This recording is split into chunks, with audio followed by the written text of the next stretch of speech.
So guys, आज की Friday night SmackDown जो हो रही थी डेल्टा सेंटर इन सेल्ट लेक सिटी ऊटा से वो फाइनली एंड हो चुकी है। तो चलिए अब हाथी घोड़ा गाड़ी सब लेके तैयार हो जाओ क्योंकि आज जरा ज्यादा होने वाला है। तो कमर की पेटी बांध लो, चैनल को अभी लाइक एंड सब्सक्राइब कर दो और वीडियो को एंड तक पूरा देखना है आपने। एंड नाउ आप देख रहे हैं रेसलमैनिक्स एंड सब्सक्राइब करना तो बनता है। तो शो की धमाकेदार स्टार्टिंग होती है द न्यू ब्लड लाइन से, सोलो की ब्लड लाइन से, जो मस्ताते हुए रिंग के अंदर आते हैं और कहते हैं कि चलो बेटा उठा, हम एक्नॉलेज कर लो, जिस पर उन्हें भारी बोइंग का सामना करना पड़ता है। लेकिन उसे काटते हुए सोलो कहते हैं कि मेरा क्रू रेडी है वॉर गेम्स में तबाही मचाने के लिए, लेकिन शायद रोमन रेंस रेडी नहीं है। और सी अभी तो उन्हें उनका 5वां मेंबर भी नहीं मिला, वो यहाँ भी नहीं आए। तो चलो ठीक है, एक चीज करते हैं, रोमन जब तुम यहाँ पे आ जाओ ना तो रिंग में हमसे जरूर मिलना, तो तुम्हें सरेंडर करना पड़ जाएगा क्योंकि वही तुम्हारे लिए सही होगा। बिना 5वें मेंबर के लड़ना ऑलमोस्ट करियर सुसाइड है। और इसके बाद ये मूवमेंट यहीं पर खत्म हो जाता है। इसके बाद हमें नाइट का सबसे पहला मैच देखने को मिलता है, वुमेन्स यूएस टाइटल की क्वालीफायर का match between Bianca Chelsea green and Blair Davenport के बीच में। अब यहाँ ऑलमोस्ट तो बियांका मैच को जीतने ही वाली होती है, बट तभी हमें पता चलता है कि बैक स्टेज में जेड कारगिल पर किसी ने अटैक कर दिया, बुरी तरह पीट दिया उन्हें, जिसकी वजह से बियांका मैच छोड़कर वहां से भाग जाती है। चेल्सी ग्रीन को अनप्रिटियर लगाने का मौका मिल जाता है और वो मैच को जीत जाती है और सबको शॉक कर देती है। नेक्स्ट हमें यूनाइटेड स्टेट्स चैंपियनशिप मैच देखने को मिलता है between LA Knight and Santos Escobar.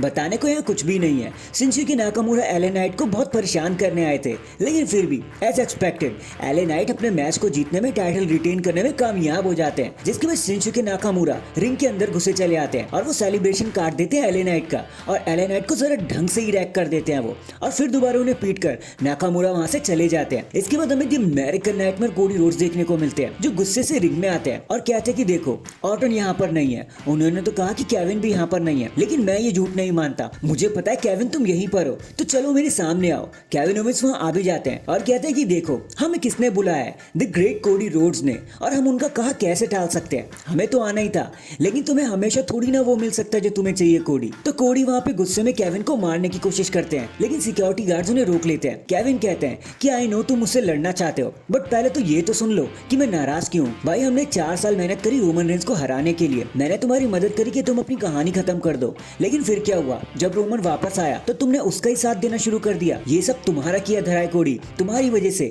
आज ऑर्टन चला गया, तुम्हारा दोस्त चला गया। फिर कोडी गुस्से में कहते हैं कि केविन मुंह बंद रख, रोमन के साथ टीम अप करने से तेरा कोई लेना देना नहीं है, वो तो बस जो सही था मैंने कर दिया। ये सब तेरा ऑब्सेशन है क्योंकि तुम्हें हमेशा कोई ब्लेम करने के लिए चाहिए होता है अपनी गलतियों के लिए। केविन देख, बैश एंड बर्लिन में तेरा चांस था, तूने टारगेट को पुल नहीं किया, लेकिन फिर जब तुमने टारगेट को पुल किया तो क्या हुआ, रेंडी ऑर्टन एक लेजेंड है, तुमने उसे मारा, एक गलत इंसान को मारा, वो ये सब डिजर्व नहीं करता था, तेरी दुश्मनी मुझसे है, तूने सारी लाइन क्रॉस कर दी केविन। तो केविन कहते हैं कि आई नो कोडी कि तुम मुझसे लड़ना चाहते हो, लेकिन हम तब लड़ेंगे जब मैं चाहूंगा, तब नहीं जब तुम्हारा मन करेगा। कोडी कहते हैं कि फाइन यार जा तू यहाँ से, बट जब लड़ने का मन होगा ना तो मुझे बता देना, और एक बात याद रखियो, तू हमसे नहीं तो शायद खुद से ही नफरत करने लगा है। और इसके बाद ये मूवमेंट यहीं पर खत्म हो जाता है। फिर वही बैक स्टेज में हमें दी ओजी ब्लड लाइन देखने को मिलते हैं, जहाँ सारे डिस्कस कर रहे होते हैं कि हमारा 5वां मेंबर कौन होने वाला है। न कोडी रोड्स अवेलेबल होते हैं और न सेथ रॉलिंस अवेलेबल होते हैं, और इसी कंफ्यूजन में ये सारी चीजें यहीं एंड हो जाती हैं। फिर थोड़ी देर बाद हमें कोडी रोड्स देखने को मिलते हैं,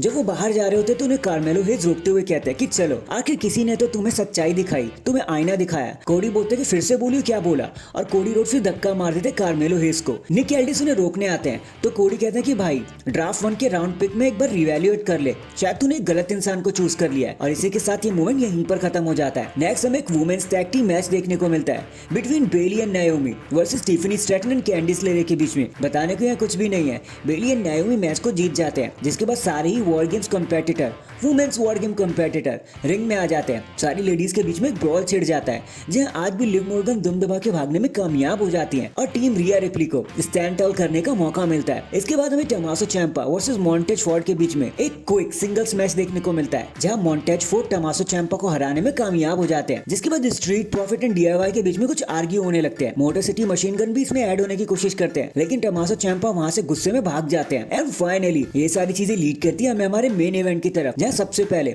हमें न्यू ब्लड लाइन और ओजी ब्लड लाइन के बीच में एक फेस ऑफ देखने को मिलता है, जहां सोलो कहते हैं कि भाई लड़ना बंद कर दे, हम सब भाई हैं, है ना, अगर तुम सब मिलकर हमें ज्वाइन कर लोगे तो हम इस कंपनी को सालों साल तक राज कर सकते हैं, हम सब कुछ बटोर लेंगे। वैसे भी तुम्हारे पास ना तो तुम्हारा वाइज मैन है और ना 5th मेंबर, तो बेटर यही होगा रोमन कि तुम सरेंडर कर दो। लेकिन तभी पॉल हेमन का रिटर्न हो जाता है और वो कहते हैं लेडीज एंड जेंटलमैन, मेरा नाम है पॉल हेमन और यहाँ पे लोगों से शायद मैथ नहीं की जा रही, सब गलत गलत बोलते जा रहे हैं, आंकड़े गलत दे रहे हैं, क्योंकि वॉर गेम्स में 4-on-5 नहीं होने वाला, वॉर गेम्स में 5-on-5 ही होने वाला है। जिसके बाद वो स्टेज की तरफ इशारा करते हैं और हमें सीएम पंक का रिटर्न देखने को मिलता है, जो पूरी रेज में रिंग की तरफ आते हैं। आते ही वो टीम रोमन को ज्वाइन कर लेते हैं और एक ब्रॉल हमें देखने को मिलता है, जहाँ इस बारी ओजी ब्लड लाइन धूल चटा देती है नई ब्लड लाइन को, और हमें सीएम पंक और रोमन के बीच में एक स्टेलमेट देखने को मिलता है। एंड डैंग, इसी केओस के साथ हमारी आज की फ्राइडे नाइट स्मैकडाउन यहीं पर खत्म हो जाती है। वैसे आपको आज के शो के बारे में क्या कहना था, कमेंट करके जरूर बताना। एंड अगर चैनल पर नए हैं तो चैनल को अभी लाइक एंड सब्सक्राइब कर दो। बाकी मैं मिलता हूँ आपसे किसी और अपडेट के साथ, अब तक के लिए अपना ख्याल रखें और खुश रहें।